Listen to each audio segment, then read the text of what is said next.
What this is more of a step by simple step progression of the absolute basics. Definitely a fun time to be alive. You now take self custody, you actually put in some time and you play with it, you move it around, you realize it's not scary. If you're considering a blockchain project, it's basically, is what you're trying to store on the blockchain money? Yes or no?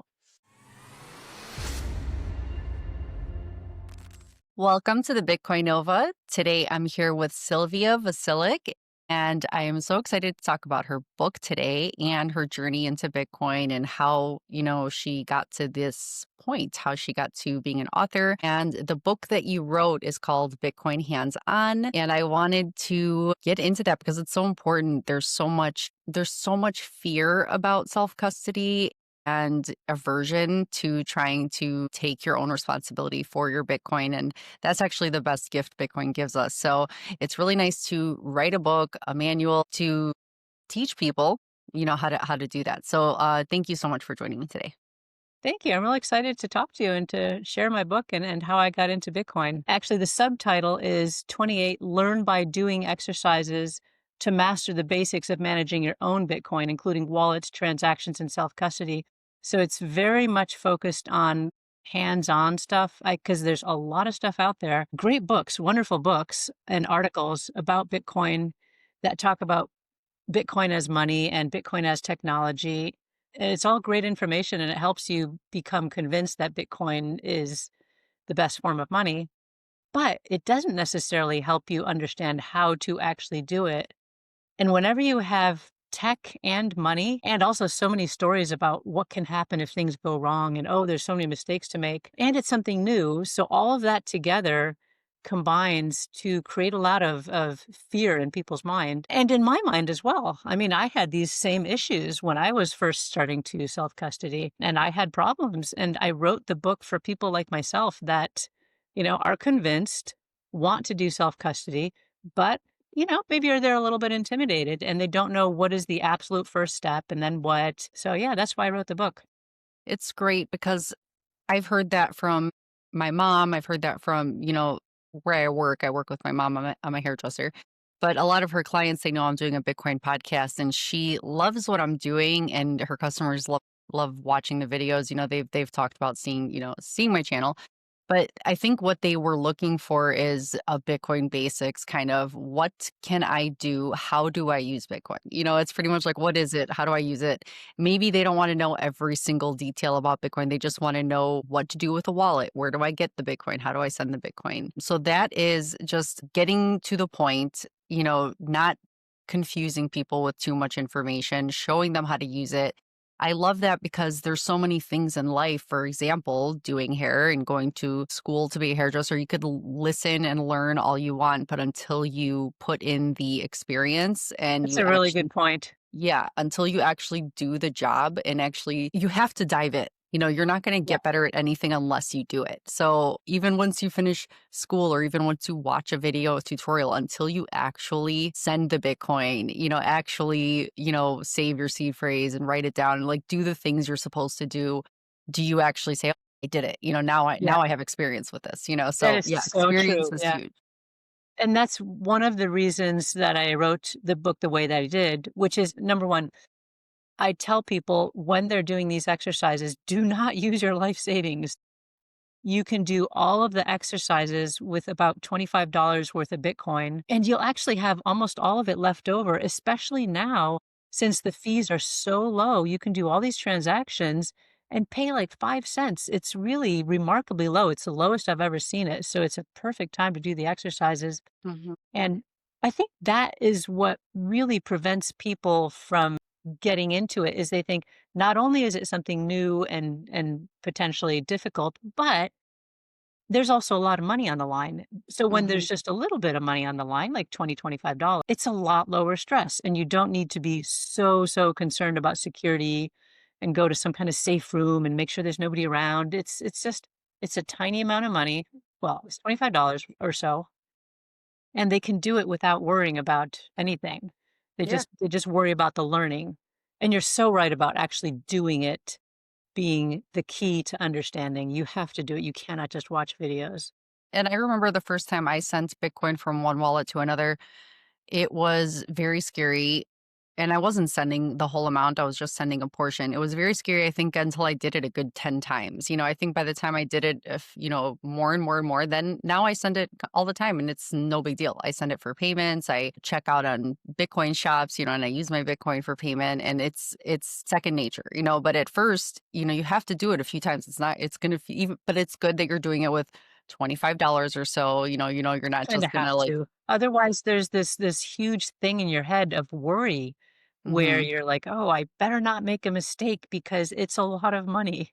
And yeah. that's where a lot of people unfortunately start out. They don't practice with small amounts because they start maybe buying on an exchange and then everybody says, "Oh, you have to do self-custody." So they take everything from the exchange and put it on their wallet, and it's maybe a larger amount, and there's a lot of stress involved with that. So, yeah. Does your book teach people also about, part of what taking self custody is to me is you have to be responsible and know how to access this Bitcoin and be able to recover the Bitcoin using the seed phrase if you ever lose your device type of stuff, but also kind of like having a backup person in your life, like a child that's old enough to understand how to do this one day or a spouse. I think a lot of people maybe think, well, now it's all on me and I'm the only one that knows this. And if they don't teach somebody, I think that that's maybe something that people are afraid of having all that responsibility on their own. Yeah. But I Yeah, think very true. knowing, yeah. And I think it's something that is kind of native to Bitcoiners that they can't shut up about it. So Mhm. it just kind of happens that your nearest and dearest hopefully are interested at least a little bit and learn at Yeah. least a little bit.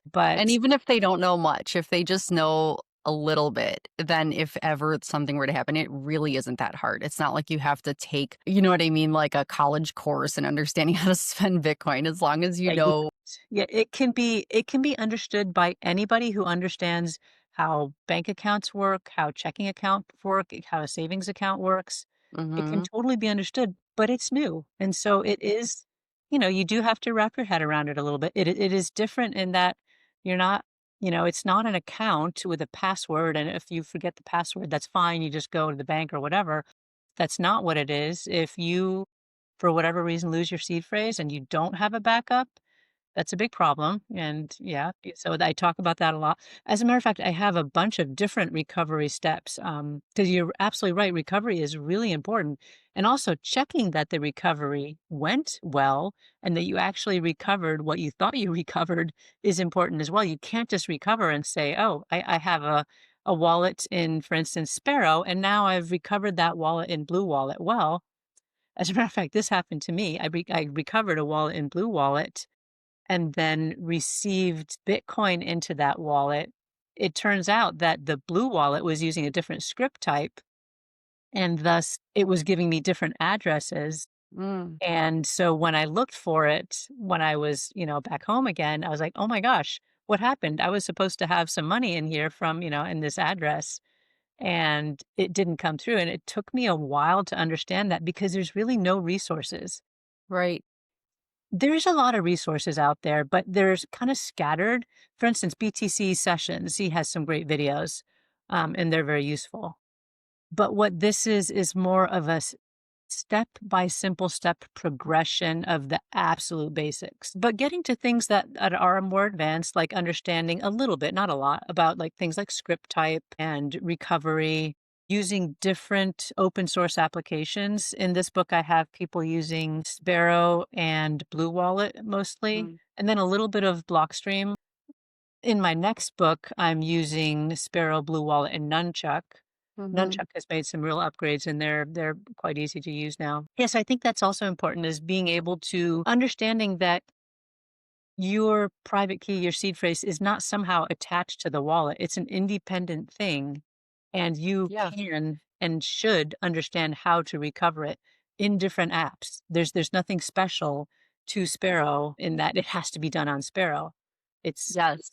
I platform love that I love that about Bitcoin once you realize that the words, which are the password, yeah. to your Bitcoin, those words are literally a key you could take anywhere with you to any device, to any, application, but those words should never be shared online as well. Like those are the things that are important to know that those words are literally a key to your vault. So the words matter, but the device The device you're using is the signing device. So, like, you giving access to that money to be sent, to that Bitcoin to be sent. So you're just saying, yes, this is okay. I approve this. That's what your device is for. You're approving the transactions. So it's just like, what device do you prefer to use? But really, is it, if you lose your seed phrase, just so people know, even if you have your device still active and connected, you can still transfer the funds to a new wallet and get a new seed phrase for that new, or If you have your hardware wallet with the if PIN, you, yeah.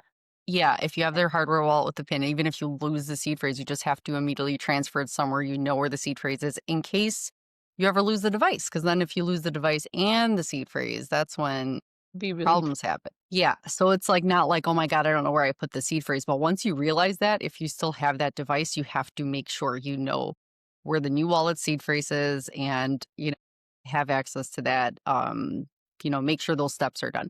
So yeah, it's like two things, two parts, words to the vault and the device, the hardware device, which says, hardware yes, you can device. send it. Yeah. Yeah, and one of the things that I go through is that I don't necessarily believe that the hardware device should be the very first thing that you set up. I think, especially with small amounts of money anyway, small amounts of Bitcoin, it's completely fine and actually preferable to just understand the concept. What is a private key? What is a seed phrase? How does it represent a private key? How do you recover? What is the passphrase as well? All those things, and then decide about hardware wallets. Don't confuse yourself by saying, "Oh, I must have a hardware wallet immediately." Hardware wallets are if you have a lot of assets that you want to transfer. And yeah, at that point, get a hardware wallet, but make sure you understand before anything else Hmm. what the seed phrase is, how to recover, how it's transferable between different types of Bitcoin wallets. Hmm. That's really important. Another thing that I go into, what I try to do is oriented around what are some of the most common mistakes that people have or people make. And apparently, I've heard this from a number of people now. One of the most common ways for people to lose their Bitcoin permanently is if they have a seed phrase, they write it down. They also have a passphrase that they think they're always going to remember. They don't Hmm. write it down. They don't really consider that if they forget that, it is completely gone. They cannot recover the Bitcoin if they don't also have the passphrase completely accurate. Hmm. I've heard from a number Interesting. of people that that's one of the most common ways that people will lose Bitcoin is by Wow. Yeah. forgetting the passphrase, making it So too the complicated. passphrase, let's say the passphrase is on a, let's say, a Ledger Live or something on your PC, but if you delete that application and re-download it, does it still remember the passphrase for that? I don't believe it will. No, you need to, unless your passphrase is something that you practice. And so either your passphrase is very short and you know you're going to remember it, then that's fine, I guess. But in general, a passphrase you should really consider all of the implications of a passphrase and understand that it kind of becomes at that point a two of two multisig. So you have to have both pieces of information in order to sign transaction and send Bitcoin from that wallet. Also, it's for sending. It's not like, let's say, in order to view, how you have password protection on, let's say a wallet that's on your computer. If, let's say, you were to be hacked or something, they would need a numerical code to get in to see the balance. Like, that's not the same thing. You're saying a passphrase is for sending, like an additional layer. So a passphrase actually has there's a for instance, Sparrow and a lot of wallets have a password or a PIN. So in Sparrow wallet, wallet software, you can set a password up on your wallet file. That's different. If you set a password up on your wallet file, then somebody can't open up Sparrow while you're away from your computer and just open up that wallet without having the password. The passphrase is part of the BIP 39 standard, which is where the seed words came in. The passphrase is something that actually alters the seed phrase. So if you have a certain seed phrase with no passphrase on it, then that's one private key. If you have a certain seed phrase and then you do have a specific passphrase on it, that's another private key. So it makes it a multi-sig, right? So it Yeah, so makes it to like, even see your assets, you need both because they form completely different private keys. that's interesting that that is a very common way that people lose their Bitcoin, though, because you hear that saying that, it's not usually an attacker or a hacker that It's always losing does it. it. It's you're your own worst enemy because you forget or you don't write down or you're not sure where you put it. So that's interesting because it's meant to be an extra layer of security to make sure that if someone gets access to those words, they don't steal it because they need a second layer to actually make the transaction. But if Yeah. you aren't responsible, Yeah, that could and be there's always that dynamic between complexity and extra security and too complex to remember and understand. And so that's where the passphrase kind of comes in. I definitely say I have people experiment with it in one of the exercises, but then I do have a big caveat, and a lot of the wallet software now does have a big caveat about, are you sure you want to include a passphrase and only for experts? Mhm. Because it does become kinda like a 2 of 2 multisig where you have to have both secrets, especially if your passphrase is really long and impossible to guess, then it's yeah, you have to Yeah, be very so careful. could it be like words or could it be letters and numbers or is It it can be just yeah, it can be any letters and numbers, it does not have to be just the actual words, the BIP39 seed phrase words. As a matter of fact, a lot of I don't know about a lot, but I've heard of people having say they have 3 kids and each of the 3 kids has a separate Bitcoin setup. So there's one seed phrase and then 3 separate passphrases, and mm, those create 3 different private keys. So it's kind nice. of a convenient way of saying, "Oh, here's the seed phrase and here's the passphrase," and so this creates 3 separate accounts, basically. Right. So technically you don't have to have for 3 different kids have 3 different seed phrases. You could have the same seed phrase for all 3 kids, but then they would be able to access their own set of or their own pretty much account in Bitcoin sort of like, Exactly, yeah, that's right, and it seems like a really good usage, although I guess if you just put the kids' names, like, Joe, Susan, whatever, then each of the kids could probably see the other kids' accounts and access those, but yeah, that's true. whatever security you'd wanna put in place. Yeah, I know, you have to know, like, do your kids trust each other when they become adults? Will they have who knows? But I think, yeah, it's nice to be aware of the different options, So you have to just weigh the pros and the cons and how good you are at or how complicated you wanna make it, how simple you wanna make the passphrase portion, and, to just be aware that, you need both of those things because now it's locked up. Yeah, yeah, and one of the things I don't get into in this book, but what will be coming in the next book is multisig, because multisig is another thing that people especially if you have a few more assets in Bitcoin, multisig is something that you kind of should set up. But it's like regular Bitcoin self-custody, but then even more so, just because you have 3 secrets and they should be geographically separate. You don't have to have 3, but that's what most people do is a 2 or 3 multisig.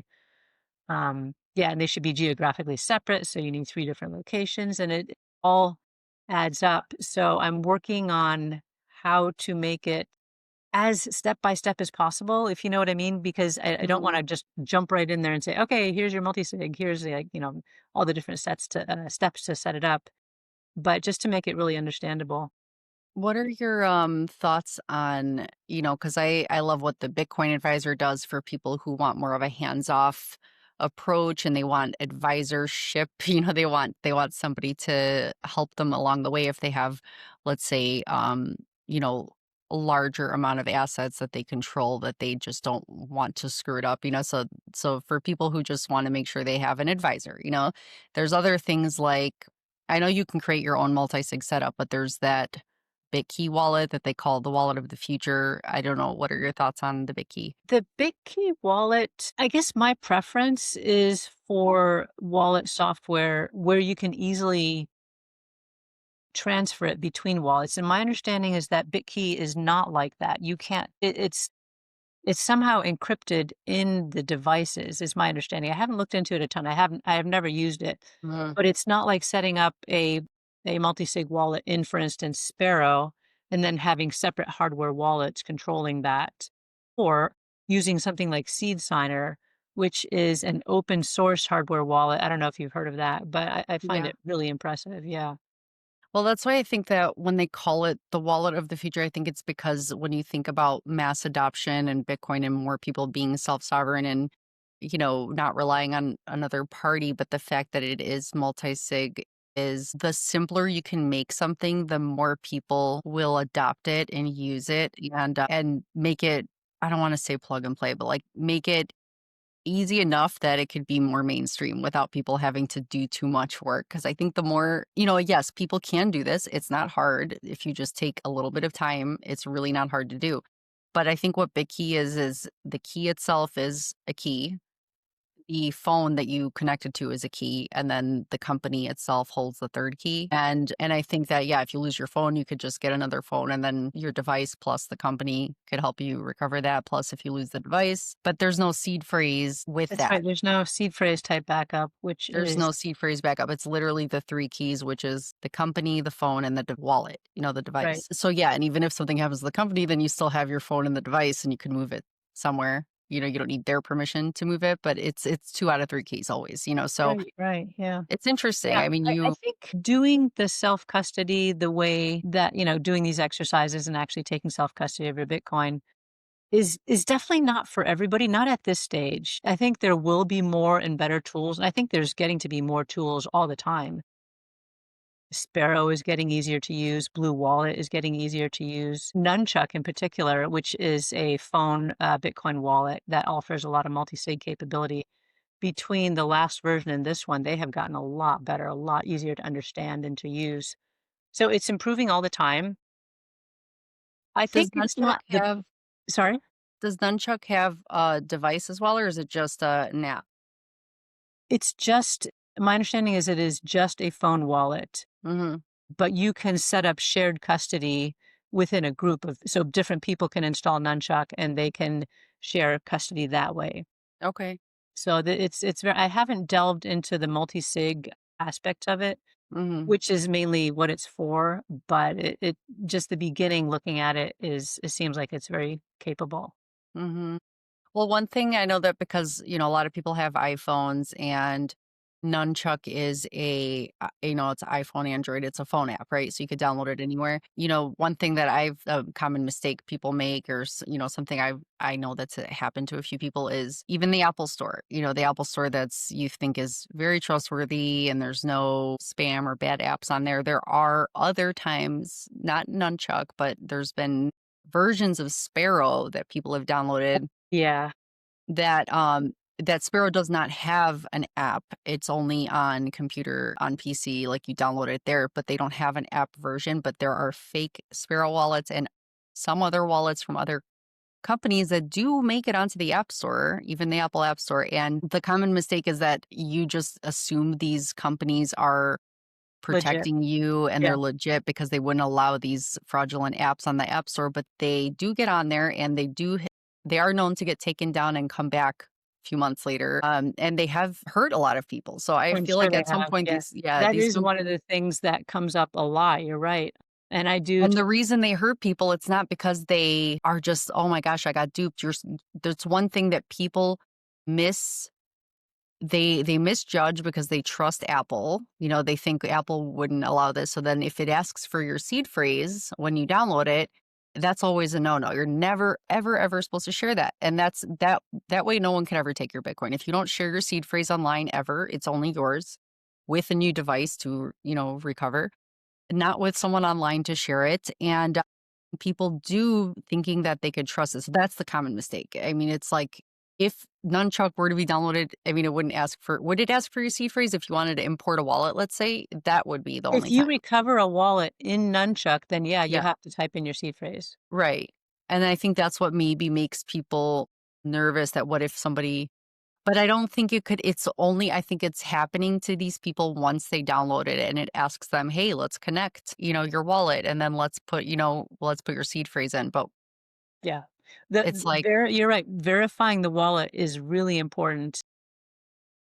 and checking the reviews, right? Like Nunchuck would have good Checking the reviews. reviews, checking the number of downloads. Mhm. But number 1, going to a website that you recognize and know and that other people have said, "Yeah, this is the website."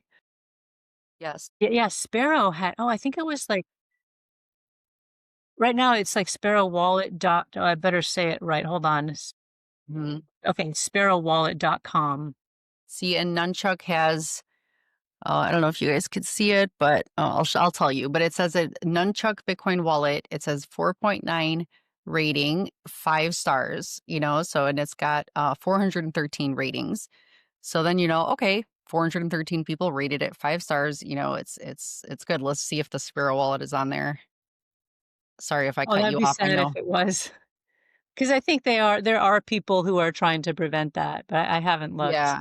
I don't see it on here now, but it's Good. known to come back at times. But I would always check. I don't see any right now that look like they're 1 star apps. Yeah. So that's great news, but always watch out for an app that, you don't know if Sparrow has an app store one yet. Look it up. Try to look up news. Did Sparrow actually come up with find out. And if it has 1 star, do not download that wallet. Do not, people are saying they're warning you, so check Yeah. the stars, check them on our reviews. Always double check that stuff. But Blue Wallet, great. It's got 811 4-star reviews. That's legit. Other ones have a lot too. Like, so anything that's not like a 1 or 2 star with, Yeah, you and know also websites. For instance, you're mentioning Sparrow Wallet. There used to be, I don't know if there still is, I haven't checked recently. There used to be a fraudulent website called sparrowwallet.net instead of mm, .com, and it okay. was a complete fraud. That whatever software you download there, it would steal your seed phrase. Geez, yeah, that's crazy. So, yeah, you have to check, make sure that you're downloading from the actual correct site, and And just this is not just in Bitcoin, right? It's not like, oh, Bitcoin, you yeah, can get scammed. It's like you can get scammed more off of someone sending you a link to your email address and getting access to all your information, yeah, your banking information, your credit card, or identity theft. There's so much that could happen to you outside of the Bitcoin world. So it's not like these should be aversions to be scared of in Bitcoin. yeah, Bitcoin that's a good protects point. I mean, you so many from, phone calls that you get are completely scam phone calls, yes, completely everything. fraudulent. I'm convinced these scam phone calls, I almost feel like I had this thought the other day, sorry to get sidetracked on this topic, but it's like whoever is behind, like literally everyone gets 10 a day, plus voicemail, even if you have them blocked. You're getting so many a day. And I think that I know personally, I hate talking on the phone. I love talking on the podcast and in person to people. But when people call me on the phone, I cannot stand being on a phone call. And I wonder if that's because, you get so many phone calls a day. They're all fake. So you just have so many numbers blocked that you don't know. And you're just so used to just silencing phone calls and you never want to answer them. So it's almost like breaking down in society, like the The way that idea of people picking up the communicate. phone, especially Yeah, with 'cause young people, they almost never pick up the phone. yeah. It's like people hate phones on like talking on phones now. And I think like, Yeah, is this part of it? Like you have a PTSD of someone calling you because it's a spam phone call and everyone's like, I hate phones. yeah. So I just wonder if they're ruining, the communication in society Yeah, because texting is definitely the way things are going nowadays. yeah, I really don't enjoy talking. I mean, I love talking on here. It's very funny, but if When you someone actually calls me, set I'm like, something up and you can see the person, it's a little bit of a different story, yeah. yeah, but if someone calls you most of the time, you're like, can you just text me? Like, let me know what it is. What is it? Are you Yeah. okay? I used to be a big email person, but now everybody else has moved to texting, so I guess I have to move as well, so I mostly text nowadays also, Yeah, along with the whole world. I know. That's the way it's going until, and even they spam you in the text. But see, all those things could be scams. It's like every one of those phone calls is someone trying to manipulate you and trick you. And so many times it's trying to scare you, trying to say, you didn't pay your IRS is tollway gonna knock on bill. your door. Yeah. Yeah. Right. All these ways that they try to get you to call them and to like give them money or to access your information and Yeah, and it's not especially older people are really vulnerable to that. right. I mean, it's crazy. It's like I even think like look at how nobody even has house phones these days because if you were to plug in a house phone, it would just be all spam. Like who Yeah. it's just what's the point of that? The But I house think phone crowd is all over 80, I think, or over 75 at least, and nobody else has a house phone anymore. yeah, and those poor people are getting harassed, having their phone ring off the hook all day. No wonder they're getting scammed because it's like if they're lonely and they're like, I just want someone to talk to, they'll talk to this person and. I've had numerous elderly family members and friends and neighbors who have been scammed for significant amounts of money, and nothing to do with Bitcoin actually, but just, they these people know how to manipulate, that's for sure. Yeah. So it's not just, a Bitcoin thing. You have to be aware all the time. You have to be aware of what you're clicking on, what you're running on your computer, who's sending you this stuff and being very aware at all times about people trying to take advantage of you. Yeah, But the and main knowing thing where the big risks are, like you said, a lot of the big risks are if you download an app and it's a fake app, that's bad and that's common. And there's all kinds of people trying to manipulate you into doing that. And there's the other type of risk, which is, for instance, you use a passphrase on your seed phrase and then you forget the passphrase. That's another huge risk. What are some of the other risks? Actually, I think a big risk that is not talked about enough is not owning Bitcoin. That's actually a that's the pretty big biggest. risk, especially when you consider the way the economy is going, the way the money printing is going. I think people in their whole universe of risk need to consider, what if you're just holding assets that are depreciating the whole time? That's a risk. That's That's something that you need to be concerned about. such a great point. Yeah. And one thing that I'm really grateful to Bitcoin and, just some of the books I've read about Bitcoin about is learning about money and inflation in general. Because I didn't really understand that inflation is theft. The thought had never crossed my mind. Inflation seemed like a force of nature that, of course, there's inflation. How could you expect there to not be inflation? And then you learn more about money, and I particularly, appreciate the book, The Bitcoin Standard. Mhm. It's an excellent book, just amazing. But you learn more about money, and you realize what are the characteristics of money, and one of them, of course, is that it is limited. There's a strictly limited amount of it, or it's very hard to create in the sense of gold, for instance. In Bitcoin, there's a strictly limited amount. In gold, it's very expensive to mine it, which limits the amount. But of course, in fiat currency, you can just add a few zeros on a computer screen and boom, you got a lot more money out there that the government is able to take advantage of. So That's I the really appreciate Bitcoin for teaching me that. And it's interesting that I'm pretty well read, but I had never been exposed to that idea before. exactly. Isn't that's the craziest thing to me that so many people that Yeah, are we don't well learn that educated. anywhere in school or anywhere except gold bugs. Gold bugs knew this a long time ago, but I had never really been a gold bug and hadn't been exposed to it. But the gold bugs understand. They're just, I think, now going down. I mean, gold is going up too, Mhm. but yeah, Bitcoin, I believe, is superior to gold.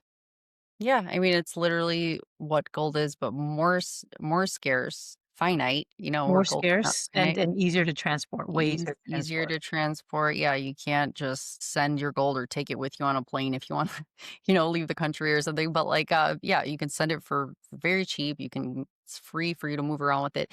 There's so many reasons why it's like gold, but way better. And I just cannot. That's one of the things that as a hairstylist, I talk to clients about my podcast, and they always like want to get around to watching it, and some of them do, but recently there was somebody talking to me asking actually questions. I try not to just bombard people with Bitcoin information unless they start asking.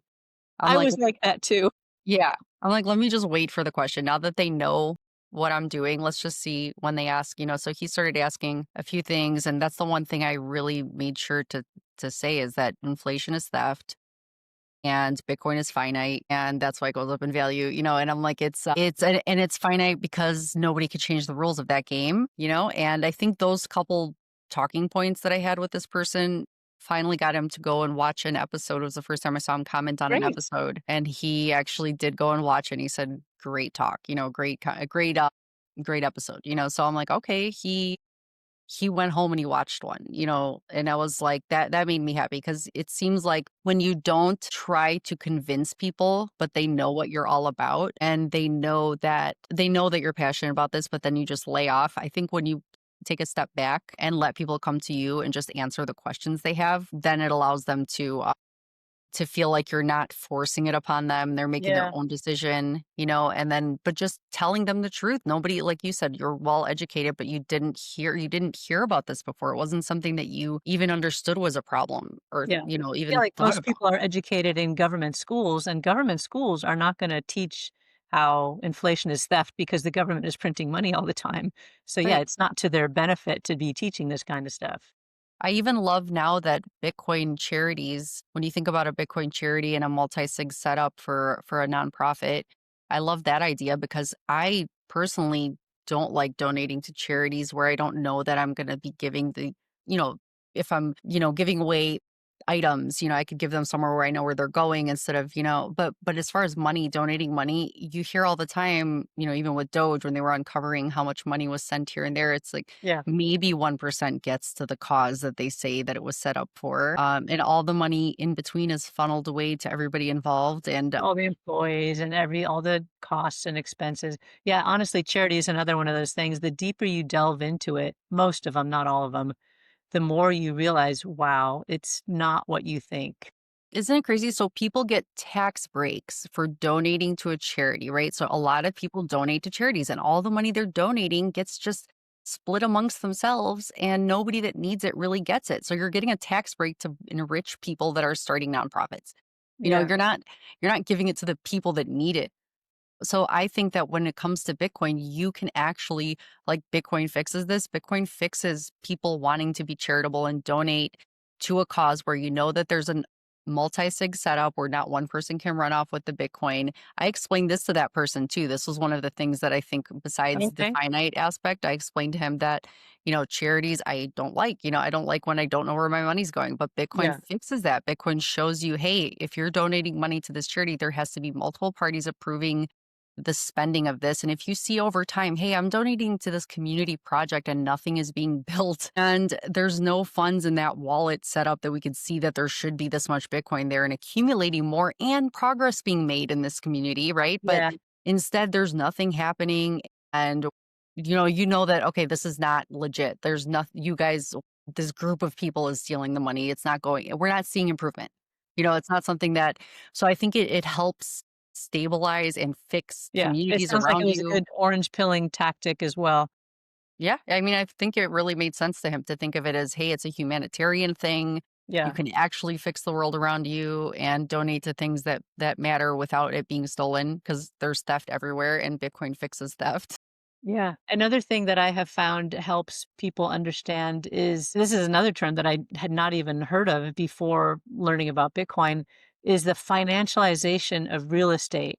So basically meaning that why are houses so expensive? It's because people understand that cash is trash, that the dollar is trash, and so they want to buy something that will is harder to build, harder to create, and will not lose value as fast as a dollar. Hmm. So people with assets buy houses, which makes them, of course, way more expensive for people who just want houses as a place to live. So Well, that when was yeah, sorry, go ahead. I'm sorry. That was an orange pilling moment for me too because I realized that, people that like to invest and make money, they don't like to hold it in cash. They like to invest and buy properties. But then I think when it was Michael Saylor who mentioned the properties are a bad form of investment over He had time an because awesome talk on that. It was like 20 points why they were or maybe 21 points why real estate was a bad investment. That was really good. yeah, and it was the family farm story that got me because over the generations, it was I think it was a Robert Breedlove talk. I don't remember. It was early on, Okay. but there was the story of the family losing the family farm, and it's like because you have this farm, you pass it down to generations, the next generation, like you have this piece of land, and then a government moves in, or a city or a town kind of comes along, and they build up the town, and they say now you owe us taxes because now this land is part of our community and whatever. So you start having to pay taxes where you never did before. Then the next generation, the taxes keep rising and rising. Then you have property costs and maintenance including the taxes, then you can't afford to pay the taxes anymore. One day you have to sell the property and take the cash, which is trash, Yeah, and then exactly. eventually now your kids, the next generation, now they're left with cash that keeps depreciating because they can't afford another property and property taxes and all the stuff that goes along with that. So if you're not, so the people that, so that's how people and families lose Yeah. things like this over the years, over generations, but it's if you're going to choose Bitcoin, something finite that appreciates over time, like look at the big picture over housing that, like you said, it's going to fix housing because all Because these then people they are will buying no it up. longer be an asset that you want to it won't be a store of value anymore. It'll just be something that you use and that depreciates. It won't be a store of value like, "Oh, I'm gonna put my money in the house because I gotta put it somewhere." And The then you're same buying as up all these properties and people don't have places to live because exactly, yeah. The they're the same ones as that the need to S&P live it. 500 or the stock market. People are buying randomly into the stock market, not thinking, "Oh, this stock is gonna do really well," or "This stock is really gonna do really well." They're just buying the indexes, which is it's just basically putting your money into something because you can't save money. You cannot have a savings account and expect to save money. You have to put it somewhere. That's why they're putting it in real estate and index funds. And yeah, Bitcoin is gonna fix all that. And that's what's scary to think that anyone who knows that you need to invest, anyone who understands that saving money doesn't work, and anybody who knows that you need to invest in property or stock market indexes, Hard whatever you have assets to, of any kind, yeah. yeah, anything you have to invest in, you already know that saving money doesn't work. You know that you need to invest in something. And then when you find out that Bitcoin is the only thing that is absolutely scarce to the world and unchangeable by any government or human in the world. Very, I mean, it's mind-blowing. It's a It is mind-blowing mind-blowing. Yeah, realization. Yeah. yeah, it's interesting. I had my heritage is Austrian, and Mhm. I have an aunt that lived through the inflation. Well, no, she didn't live through it. Her parents lived through the inflation of the post World War I inflation, which was really bad. It basically destroyed the currency within 3 or 4 years maybe, but she had some banknotes left over from not even the central bank of Austria, but all of the little local communities were printing their own money at the very end of the inflation, and so she had some of these notes that were, 1,000,000, whatever they were using, but Schilling, Mhm. I think, in Austria, and it's just really crazy to think that this note used to be valuable, and Mhm. now it's worth nothing except as a curiosity or a collector's item, and that's happened in so many places in the world. We actually bought on eBay once just as a fun present for the kids, a Zimbabwean Mhm. $1,000,000,000,000 note or something like that, I want something one of those. crazy. That'd be fun to have for a Yeah, it's around here piece of somewhere. history, But It's obviously, they're just printing these things, and it really once you see that over and over again, and if you learn about the history of money, you will see it over and over again, it yeah, just really starts to sink in. It's just a piece of paper. That's all it is, or it's just numbers on a computer. It's not something scarce at all. right. And then Well, you learn that I think Bitcoin my is favorite. I'm sorry, what were you saying? I just it's not scarce, and then you learn Bitcoin is scarce. So, yeah. I was watching this TV show. It's actually a terrible show. I don't suggest it, but we stopped watching it. But I thought it was interesting because it reminds me always of it's called Money Heist, and it was where these robbers they want to pull off the biggest heist, and they decide to steal from the bank, pretty much the treasury of Spain. So they break into the treasury, they lock it down, they decide we're going to print our own money and just take it. So we're just going to print for however long we can hold hostages in there, print the money, and that's how we'll make billions of dollars. We'll just we'll make them, literally make them ourselves. Like we're gonna take over this place and make our own money. And technically it's not it's real money because it's from the treasury, but it's just funny how counterfeiting money is illegal if the government doesn't do it. But if the government prints it, it's legal.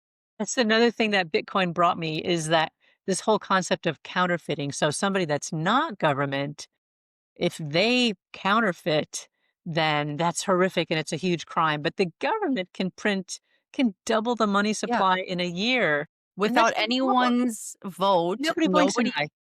nobody chooses this. Nobody Yeah. says, "Go and spend insane amounts of money on yourselves and your friends and places we don't know where this money is going," and you're making life harder for the people when they're Yeah. not earning any more every year. You're making life more expensive by doing You're this. stealing, you're taking money out of their pocket. Yes, Yeah. and they're literally stealing from you, and it's okay Literally. if your government can steal from you, and that's totally fine, but then they're gonna why don't we just all start printing money? Like, I mean, just everyone I'm sorry, maybe that's bad advice, but everyone should just start printing money too. Like, I'm I sorry, like found that one way of getting people to understand that is using the analogy of a Monopoly game. mhm, So in a Monopoly yeah, game, you have the banker, of course. mhm. And so if that banker, behind his back took out another Monopoly game, took the money from that and used that for himself, they could do whatever. They could buy all the property. It's very similar to what's Well, happening now. They just print whatever they want. I heard that the rules of Monopoly, it literally says if the bank runs out of money, they can write on slips of paper extra money. Really. That's like the rules of the game. So then you could just keep writing up slips and being like, "Well, I'm just always gonna have money. I'm never gonna run out of it." So Yeah. So they literally took their playbook from Monopoly. You Yeah, know, it's like we're just gonna just write interesting. extra slips all the time. We'll Or never. maybe Monopoly took its playbook from because the Federal Reserve was what, 1913, and Monopoly Mhm. was created in the 30s, so they're like, "Monopoly." Well, you know, the promise the government always makes saying that, like, "We will always pay our bills. We will always have money to pay the bills." It's like it reminds me of Game of Thrones where a Lannister always pays its debts because it's like, you can make this promise because you know that you can spend extravagantly and you will always just print more to pay for it. Like, you're never gonna have to worry because you can just keep rising up to the top because you have so much more of this money while people get poorer. You know, Yeah, you don't and care if that's you step exactly on how they get everybody. poor. Yeah, you They're step printing the on money so everybody, they get poor. all your people along the way as long as you can pay everything and live a lavish life, you know? So it's just an insane idea once you realize the truth. You know, the truth is that you need to wake up, Yeah. period.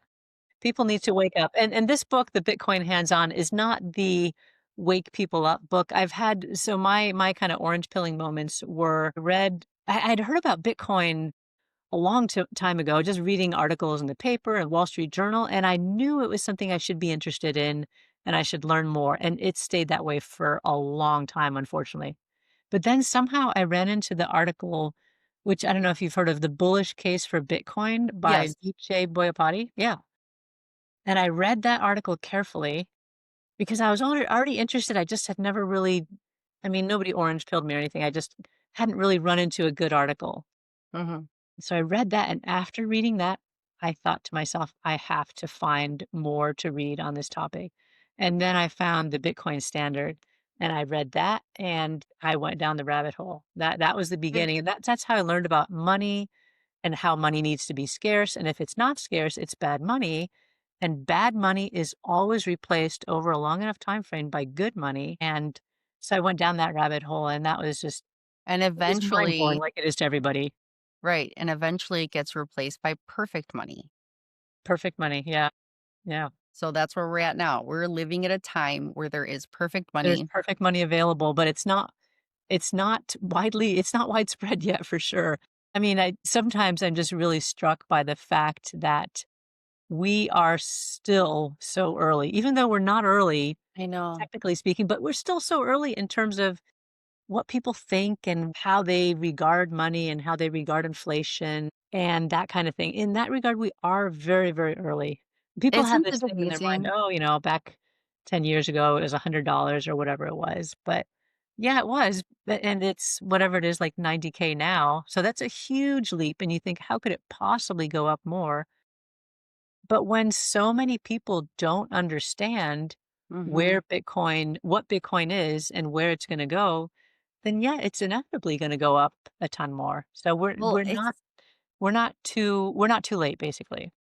yeah, we're not. I think that it's insane to comprehend that because people, you know, someone I spoke to recently, they had gotten into Bitcoin when it was around maybe 80, maybe sold around 90. I don't know because they like you know, they no, I Are we think they got talking into maybe 80K they got or into it. $80?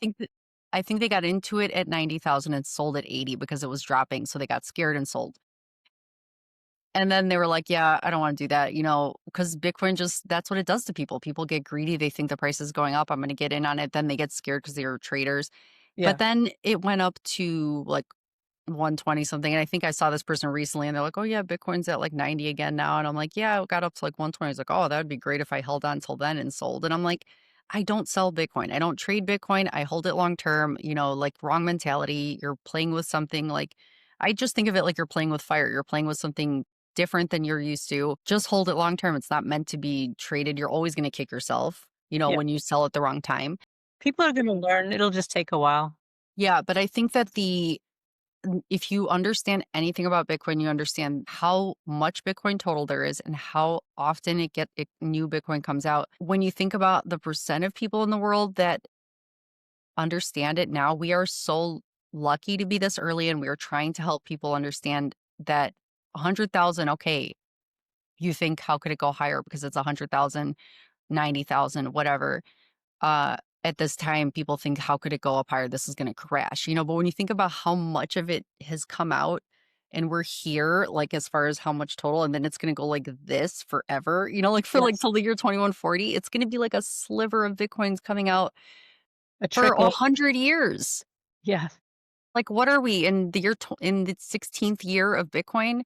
Is that And I right? know Okay. 2140 it ends, so how many more years of this is it gonna be coming out in, like, slivers of Bitcoin, as far as what new Bitcoin is released and mined, and it's like we're at the very beginning chunk, and then that's where I think we have this, gradually then suddenly phase because it's like once that big hump disappears, and then we have that Yeah. gradual thing, that's when how much more money you need to buy this thing, it's gonna flip. It's gonna flip. Yeah.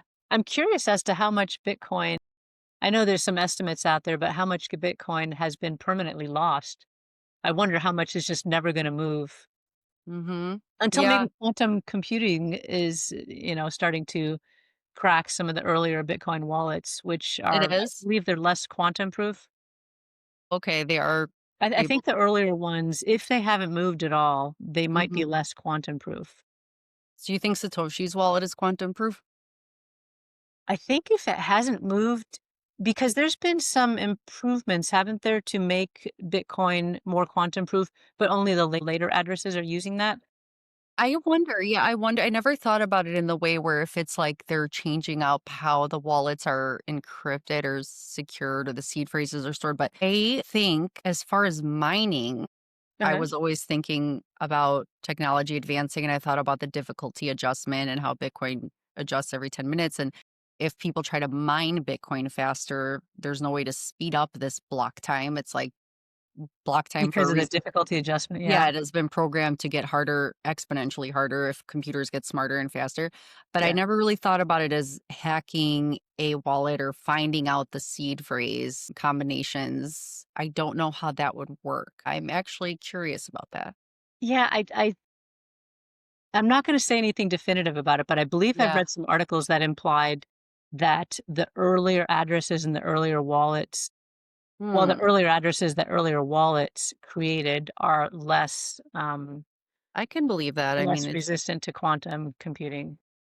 I would hope that some quantum computer if somebody were decide to hack into, let's say, Satoshi's wallet, I don't know. I'm too optimistic about people's goodness in the future, but I think if it's somebody who is a Bitcoiner that gets to that wallet, they could redistribute all of Satoshi's coins amongst every wallet out there and just kind of like a starburst and just hand it out to everybody that's got one. So I'm like, I would say open up a wallet That would today be just in case. interesting. Who knows if somebody were to be able to be behind this hack and be able to want to be like give another gift like Satoshi gave everyone a gift already. And it'd be cool if someone like that did it instead of somebody who is a bad person that wants Yeah. to be greedy. One can only hope, right? I would hope. I mean, that would That'd be be an expensive transaction. I've it been would be. I mean, Air saving for that, that'd be a really expensive I transaction. mean, imagine like a one-time drop that would who knows? I don't even know. That's just a crazy wild, dream, I think, instead of Yeah. something that would actually Probably, yeah, happen. who knows what's gonna happen with quantum computing and when it comes along. Mhm. I mean, I know there's a lot of defenses in Bitcoin, so it's not like I'm worried about it, but I Mhm. have heard something about the earlier wallets being a little more vulnerable, so we'll Yeah, see. that is definitely I should something look into that that's actually. if anyone knows any of this information, I any thoughts on this episode, comment. I love to see the comments. We would love to hear your thoughts on any of these topics. And yeah, I mean, it's definitely interesting to watch. It's definitely a fun time to be alive instead of a scary time once you understand Bitcoin and you are outside of that fear-based loop that you've been living in and worry. I think once you become a Bitcoiner, and you have conviction, you understand how this thing works.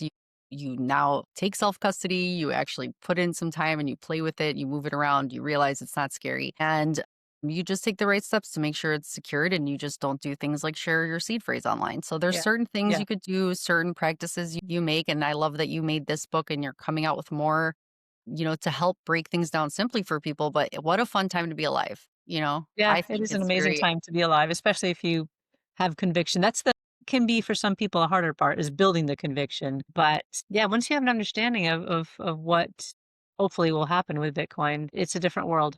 Yeah, I think that the more I don't know, the more that inflation progresses, I wonder how much more pain people have to see in their purchasing power day to day. How much more of a breaking point do people need to get to?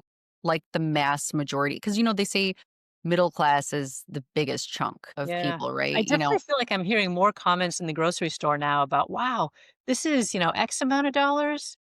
I bought it 6 months ago and it was Y amount of dollars," and that's inflation. I hear that in the salon all the time too, like where people Yeah, never talked about prices of anything. People talked about always like what they're doing, where they're going, money they're spending, having fun doing all these things. But it just feels like now you hear grocery store talk all the time. Like everyone's like, oh my God, can you believe the price of, or going out to dinner is so expensive now, even fast food yeah, so expensive. Like everyone just talks about life being so expensive and it feels like people are strangled.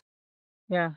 Even in the US now, because this used to be something that's characteristic of, I don't know, Argentina or Zimbabwe or places like that or Lebanon, and now it's happening in the US, not to as extreme a degree, but it's Hmm. happening. It definitely doesn't feel over the years, middle class felt like comfort. It felt like you're not rich, but you're okay. You have what you need. Your kids will have what they need when they grow up. You'll have enough to help them with a wedding and down payment on a house, and you'll have 3, 4 kids and be able to help them. That's what middle class seemed Used to like be. before Yeah. with one income, right? That's another good point with one income, not needing both parents to work. Yeah. Now you have 2 parents working, you have crazy amount of bills, and you're worried about helping your kid with a wedding, and even thinking about a down payment of a house is ridiculous. You're like, "You're just gonna live with me when you get married, I guess." That's what people are just thinking. I mean, it has changed. It's not like most people, unless you're outside of middle class and you're upper, on a different tier, those worries aren't affecting you as much. Like, you're actually thinking, that doesn't bother you, that I'm sounding crazy, but anybody who's in this middle class section is probably feeling the same way. Yeah. I don't think people are thinking like, Yeah, "My it's kid." funny, they used to say when you kinda say, "Oh, I'm in the middle class," you used to say, "I'm comfortable." And now people are getting less comfortable, you know? Yeah, and how uncomfortable do you need to get before you start finding out the answer? Before you start figuring out what the problem is? And I think that's what the whole point is. Figure out what the problem is and then learn that a book that lays it out like your book does, to be able to not have to trust an institution to hold your Bitcoin for you, to make sure that you can be your own bank, is not difficult. It just takes a little bit of learning, It's not difficult, and you're right. it's really not. It's just a step-by-step thing. You learn one simple step and then the next simple step and Yes. the next one.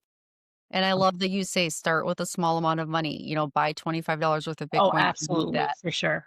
you Because know? that takes away one of the scariest things, which is, "Oh, I'm gonna lose, a lot of money." No, you can't because the most you can lose is what you put into it, and if that's Yeah. $25, then you can only lose $25. That's like half a trip to McDonald's for the family, you know? It's like Since inflation, yeah, it is. yeah, I mean, it's so true. So it's like, okay, fine, one half of, half of your family for lunchtime, so it's like, you missed out on that. But Yeah. it's like, yeah, it's not a lot to play with. You could do with $5 in Bitcoin if you wanted to send it. Who cares? But just Actually, now you almost could because the transaction fee because the thing is you're making a lot of transactions because you wanna get practice with transactions. So I have them set up a total of 4 different wallets and do a bunch of transactions and restore and recover and all that kinda stuff. mhm. But nowadays, the fees are so low that you can do it. I mean, the fees is like 0.2 sats per V-byte. That's the lowest I've ever seen. You know what would be cool? What's that? I love your idea of the book, and I love the idea of, how people used to do, coding classes or something, but then it would be like Bitcoin recovery, Bitcoin wallet classes. Then you just have like, hey, it's like a 2 day thing, or 2 day thing you sign up for, and you go in and you just do this a bunch of times and talk to Bitcoin people and figure it out together and like learn, ask questions about Bitcoin. But it's like almost like Bitcoin school instead of coding school. And it'd be super easy because you're doing it with other people and practicing. Yeah. So I think those would be really cool to see things like that come up where it could be like, "Hey, come in and learn how to do this. It's super easy," you know? Yeah, I've actually thought about doing some online seminars. I've done a few in-person seminars, Mhm.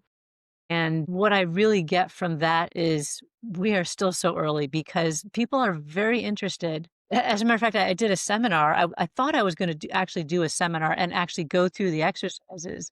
but it turns out that everybody came just to hear more about Bitcoin.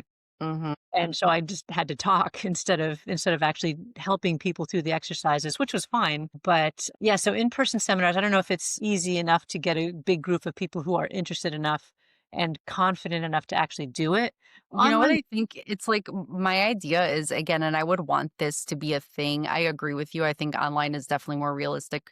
yeah. But this is just again my mind just thinking about what I think would be cool to see. But it would be nice to see it in neighborhoods where people aren't well off because you would want them to empower themselves and to be able to use Bitcoin and know you can do it. But the places that I see this being more of a like sadly, this would be the places it would work would be in areas where you have more affluent communities because I've seen things around where it's like Mathnasium and Code Ninjas and like those Yeah. where it's almost like a trendy place where parents are like, "Oh, I signed my kid up to that new place." So if it's like a Bitcoin wallet place, it's like, "Oh, let's figure out how to transfer with this new technology and like how to use that." It's something new, and I think people want to be the trendy parents Interesting. That's an interesting idea. sending their Bitcoinasium, yeah, Bitcoinasium. Bitcoin It's like Ninja.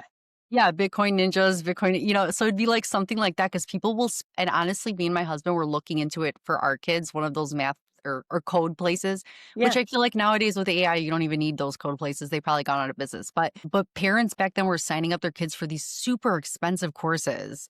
And Mm. we didn't do it because we're like, yeah, maybe not, but they did it because they're like, "My kid goes here." They wanna be, like, bragging that their kid goes Mm. to this cool new place. Yeah. So that's an interesting I don't know, I think that might be something that could be a cool thing that parents would pay for because parents wanna sign their kid up to everything. But I just wish it could be more, like, everywhere, not just in places where people wanna pay a lot for, Yeah. you know? I wonder though, sometimes I mean, probably it is true that most of the people who own Bitcoin are people who have some extra.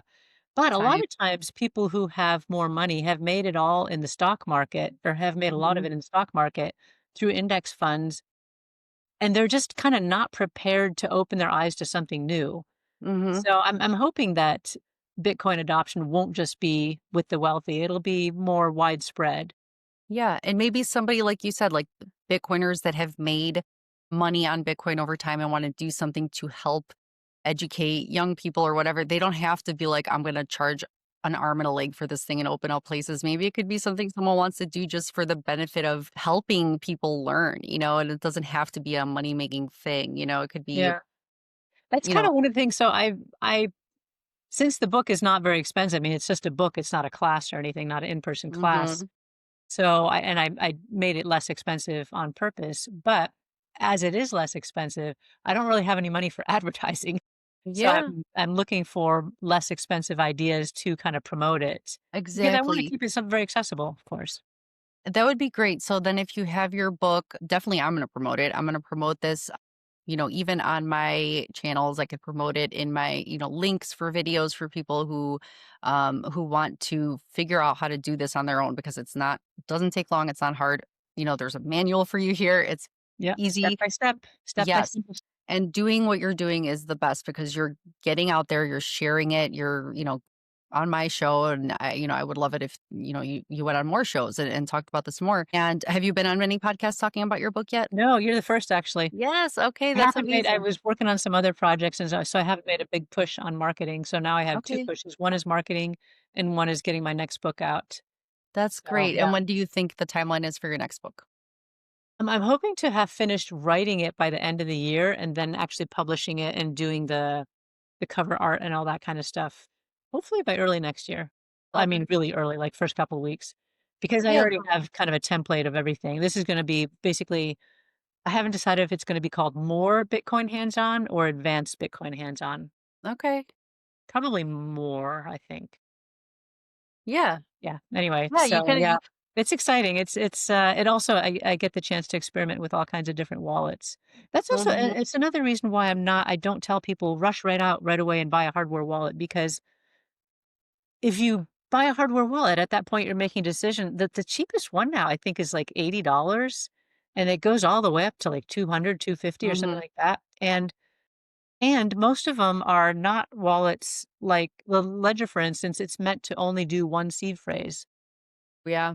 Whereas the seed signer, which again, I'm a big fan of the seed signer, open source, do it yourself wallet.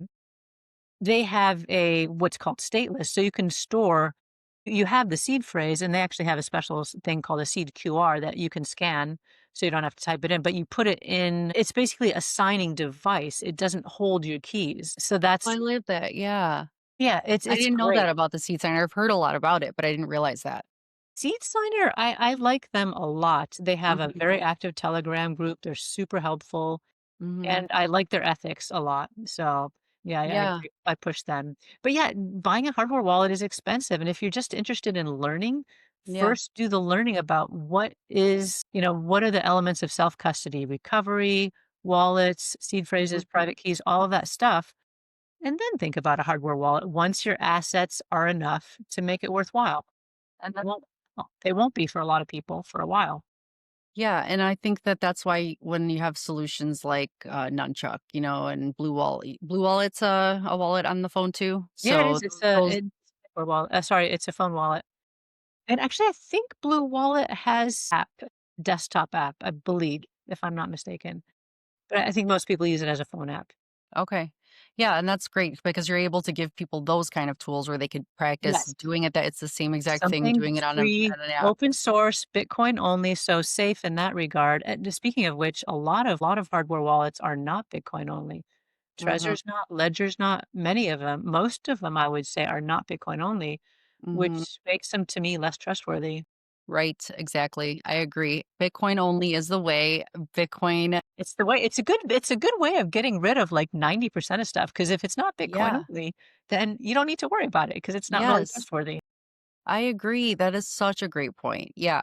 Because Bitcoin is I mean, you're not able to mess with it, hack it. I don't know. There's so many people that can scam you a million different ways with other crypto. So yeah, I don't stand by other crypto. I know that crypto I hate to say that I think it could even be used for something in the future, but not money. Like, I don't think it should be money. I don't think it should be anything that you should trust with value of any kind. I think it could maybe do other things, but not.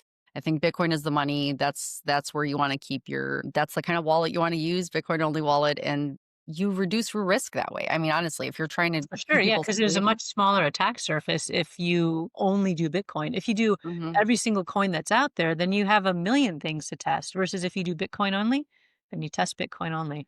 Mhm. Right.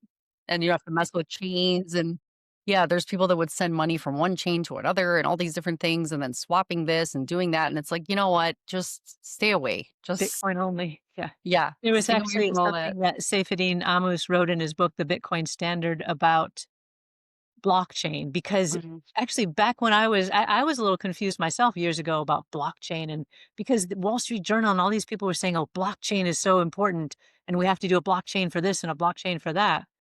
And then Saifedean Ammous had a real good diagram in his book. If you're considering a blockchain project, it's basically is what you're trying to store on the blockchain money?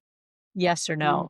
If yes, then store it on a blockchain. If no, then you don't need a blockchain.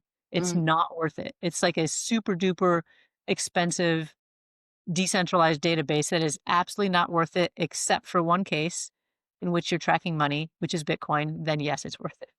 And then use Bitcoin. Yeah. So it's like it But all people leads are still back saying to that it's like it's blockchain.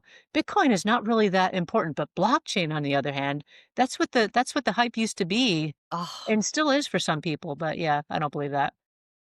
I don't know. I think people try to manipulate you with those terms because they think like, oh, if you think you missed out on Bitcoin because you're late, then check out this blockchain thing. It's Yes. like a word that they use, but it's like Bitcoin is a blockchain. It's the OG blockchain. The only one that's decentralized, Yeah, really. the immutable, decentralized. Nobody controls it. Nobody can switch the rules. And it's literally like the only best one. So it's like I don't know. I just think it's such a marketing tactic for people to be like, well, it's I don't know, a cool new word. Like, if you see blockchain ninjas, then it's like, "Oh, no, stay away from that. That's Don't do pretty that much one." a good hint, sir. Yeah. Well, thank you so much. Thank you for joining me on my show. Thank you for reaching out, and I can't wait to share your book. I can't wait to tell people that are looking into doing their own, self-custody. I will definitely share this with everybody, and I'm so excited about your second book too, and if you wanna join me again for that, I would love to have you back. Awesome, thank you. I really appreciate being on the show and being able to share my story and chat with you. Yes, thank you so much. And, congrats on the book and, good job trying to help people. All right. Thank you so much. Yes, take care. Have a great day. Bye bye.